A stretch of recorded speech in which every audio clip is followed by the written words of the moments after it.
the worst. It is the worst possible world. I mean, it couldn't be any worse. You just need to think it through.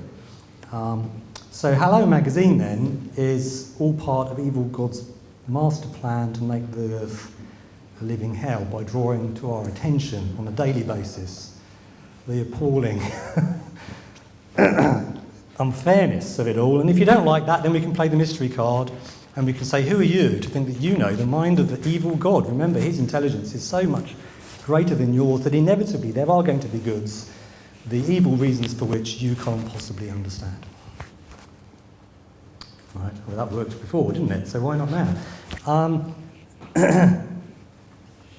I haven't flipped every theodicy. I don't think every theodicy can be flipped. Actually, there are a few exceptions to the rule. If you read my academic paper, you'll find out that there are one or two exceptions.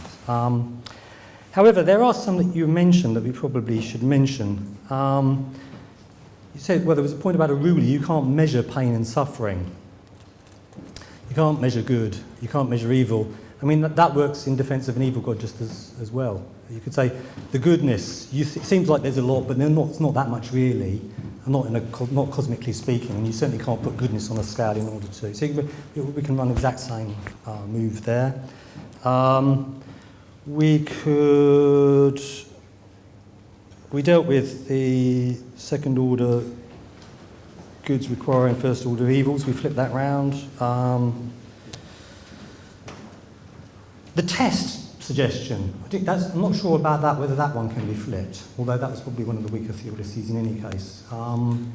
So I think there may be some exceptions to the rule, but generally speaking, the vast majority of theodicies can be turned around and run in defence of belief in an evil God.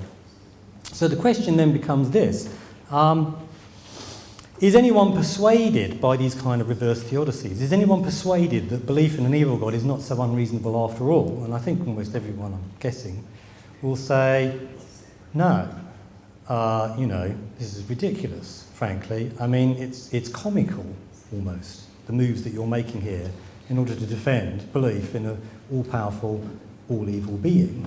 But then the question is, well, if belief in an evil God is down the bottom of the scale of reasonableness, why should we consider belief in a good God significantly higher up the scale?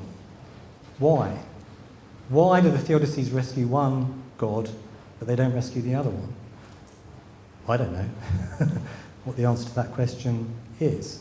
I suspect there isn't a good answer to it. The answer may be they are more or less in the same position on the scale of reasonableness. It's just that somehow we have managed to blind ourselves to the facts, possibly. Of course, theists are not going to agree with that, understandably. A traditional theist is going to say, no, there is some asymmetry here. I just need to think of what it is.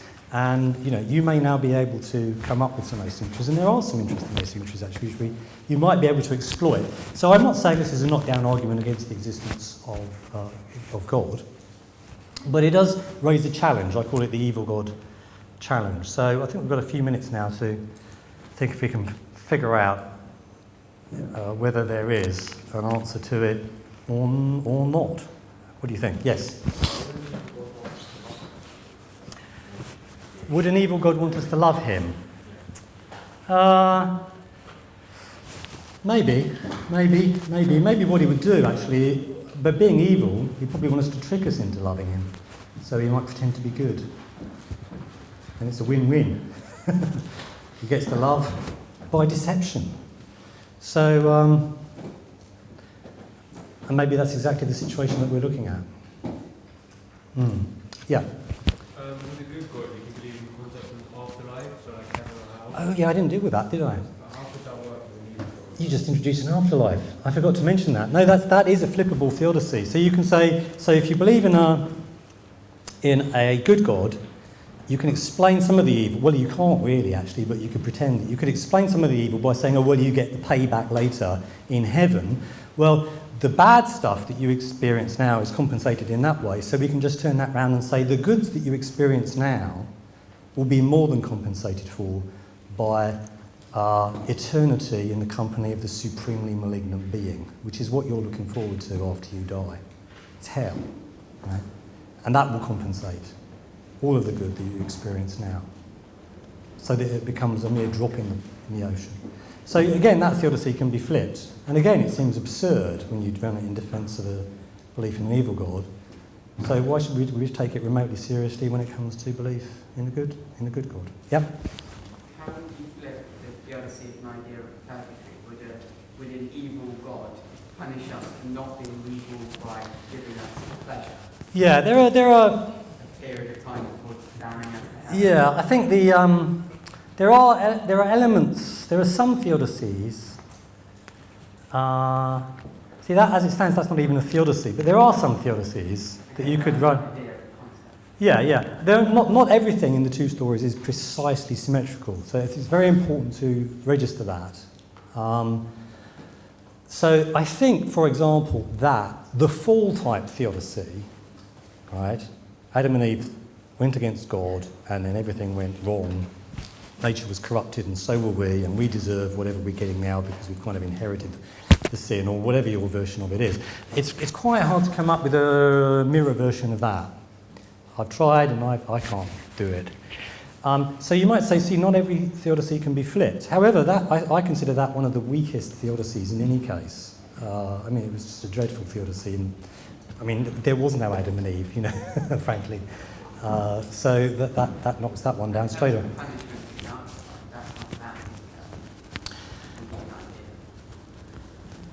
No, it won't be punished. There's not going to be.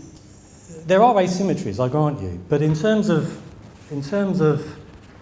I mean, what we were trying to explain was the bad stuff that you experience now, being recompensated for by goods later on, not hell, not punishment. That didn't even enter into it.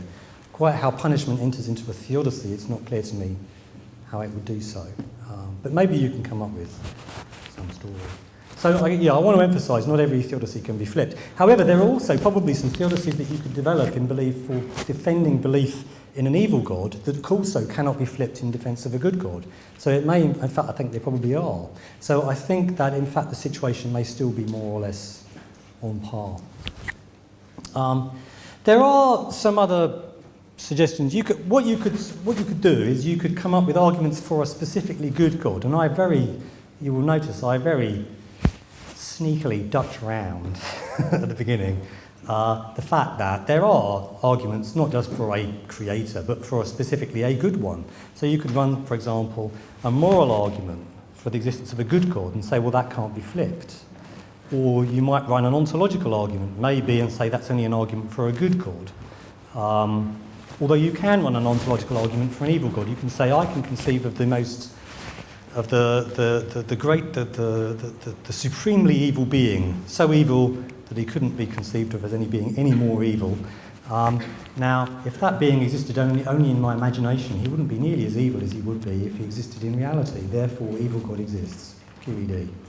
That's a standard ontological argument, flipped around, which you can run for an evil God. There are also arguments based on religious experience and miracles. Again, you don't find those kind of arguments for an evil God. But again, I'm not sure. In fact, this was put to me by Richard Swinburne, funnily enough, that this might tip the scale significantly in the direction of a good God. But on reflection, I'm not sure that's true. This is what I would do if I was an evil God. I would go to these people over here, and I would say, I would put on a white suit and a halo, and I would say, I am your God, the one true God, and I'm good, and I'll do some miracles for you, so you'll know it's me. I've appeared to you in religious experiences, and I'll tell you some stuff. And then I'll go to these people over here, and I'll tell them the very same thing, except I'll tell them some things that contradict what I told them, and then I'll just stand back and watch what happens. And of course, we know what's going to happen as the two sides then go at each other with a kind of ferocity and ruthlessness that they would never have been there if they didn't feel that they had the one true God on their side and they were doing it for him with a capital H. So if you look at how religious experiences and miracles are distributed across the face of the earth, that's exactly how they're distributed across the face of the earth. This religion has its little store of religious experiences and miracles. That religion has its little store, and they say that they've got the one true God, and they say, no, you haven't, we have, and then they start the fight. And that's the history of the human race, more or less, right there. It seems to me that those kind of religious experiences and miracles then are possibly better evidence for a good God, for an evil God, than they are for a good God. Possibly, this could be true. It's, there is the potential here that we might have better evidence for the existence of an evil God than a good God supplied by religious experiences and miracles. Yes? I know you're not arguing to say that they're actually evil ones, using it. No, that's right. Yeah. But why is it that people on earth, so many of us, were compelled to do the right thing? Why is it that more people, why do we work as a society to create laws that are for the good of people? What is it that brings us that if we do something bad, we feel guilt? Why is it that we want to help people, we want to love, we want to feel these emotions? Because for me, that makes a more believable argument for the existence of a good God. Because there's no, some people, yes, like Hitler, he was an evil man. There are people, but we're fallen beings. There are people who are going to go into that. But at the end of the day, more people are compelled to do the right thing, which gives a stronger argument for a good God than for an evil God. Well, yeah, that's so I think moral arguments are probably going to be your best bet. And that's one kind of moral argument, in terms of establishing an asymmetry. I think that, this is true though, that an evil God will need you to know right from wrong, because otherwise you can't do wrong knowingly. If you don't do wrong knowingly, it's not true evil. You've got to know right from wrong. So he has to give us moral knowledge, evil God.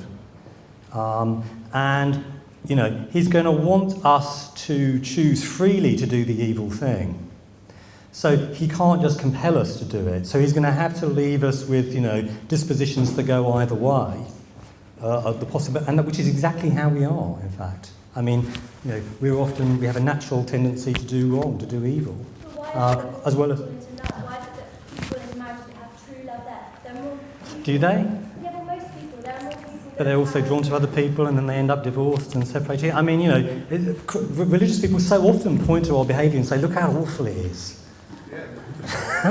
Look how terrible we are. So you can hardly turn around and say, no, we're great actually. God's made us really, really good, and with this powerful tendency to do the right thing, because actually that just contradicts what very many religious people actually claim. So it's not clear to me that you're going to have a hard job, saying, well, we are a bit more inclined this way than that way, and it's not clear to me just how decisive an issue that is. But I think other moral arguments might be better. I think that, an argument that runs like this, I've stuck it on the slide just in case you were...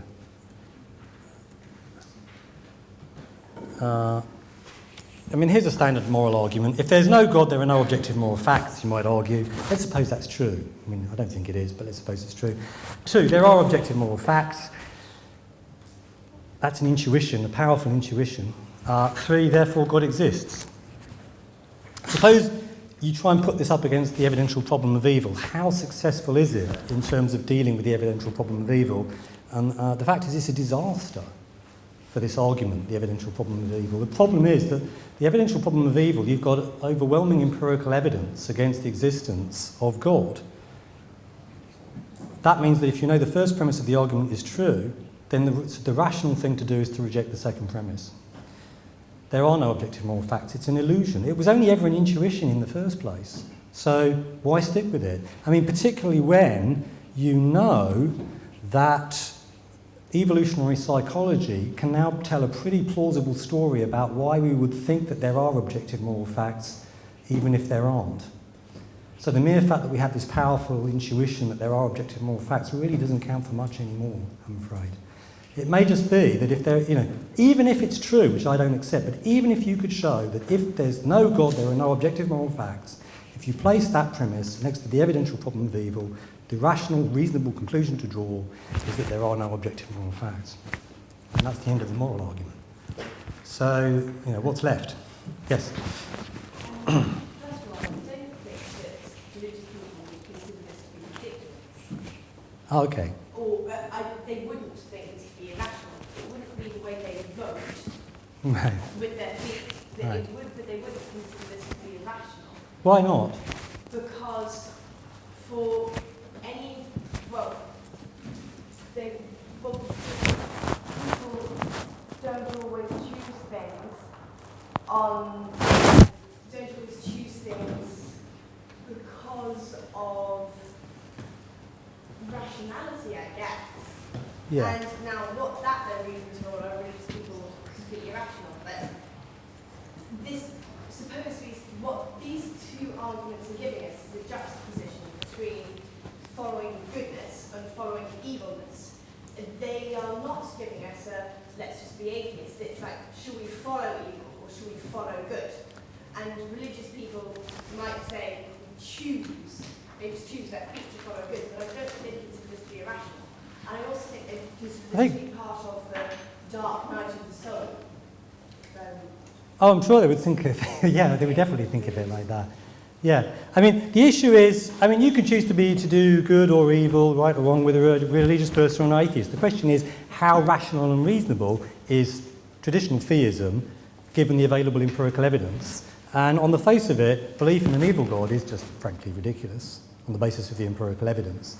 And that just raises the question, well, why on earth should we consider belief in a good God significantly more reasonable than that? Which, of course, as a theist, you're more or less obliged to do. And now the question is, well, go on then, explain how that can possibly be so. And I can't see how we meet that challenge. But this gentleman had a question. Let me just get one more question in. Yeah, you've actually convinced me that the evil God is more likely. Oh, right. And That was it's quite a frightening conclusion. Right. And I want to become an atheist now to prove that this evil God doesn't exist, because the Yes. evidence for the evil God is far more. And with the kind of millennial thinking that we see from all kinds of religious groups, quasi-religious groups, they also seem to be arguing that things are coming to a head, the end times are here. So there is more evil and suffering in the world, which again now convinces me that the evil God is the right one, which is really scary. Yeah, but look, it's not, remember, false dilemma, right? The fallacy of false dilemma, you've got to choose A or B. Go on, choose. Which one are you going to choose? You don't have to choose either of them. The sensible choice is, I'm opting for neither of these. They're both ridiculous, frankly. I mean, say there's a God, if you like, that there's some force behind the universe, there is an intelligence back there, but, we can rule out certain God hypotheses. I use a Sherlock Holmes analogy here, which I like, which I'm just going to, suppose Sherlock Holmes is having a bad day, he can't say who done it. Just because he doesn't know who done it doesn't mean he can't say pretty definitively who didn't, right? He might know the butler didn't do it because the butler was with him in the room at the time. So the butler has a cast iron alibi. So just because you can't answer a question doesn't mean you can't rule certain answers out. We may not know the answer to the question, why does the universe exist? Does it follow then that we ought to take theism seriously? No. No, no more than we should take the evil God hypothesis seriously. And who takes that seriously? Nobody. Why? Because of overwhelming empirical evidence against it. So why then should we take traditional theism more seriously than that? Why isn't it ruled out empirically? On the face of it, it is. I mean, that's at least the challenge. Now, of course, this is a bit of knockabout fun, and I've been deliberately provocative today, but, it is, I intend this to be a very serious challenge, and I personally cannot see how you meet it. I mean, which is one of the main reasons why I am indeed an atheist, as far as this particular God is concerned. I feel we have to stop at this point. Now, grab me afterwards for a quick question, if you like, but we better let people go because it's Saturday and everyone's tired.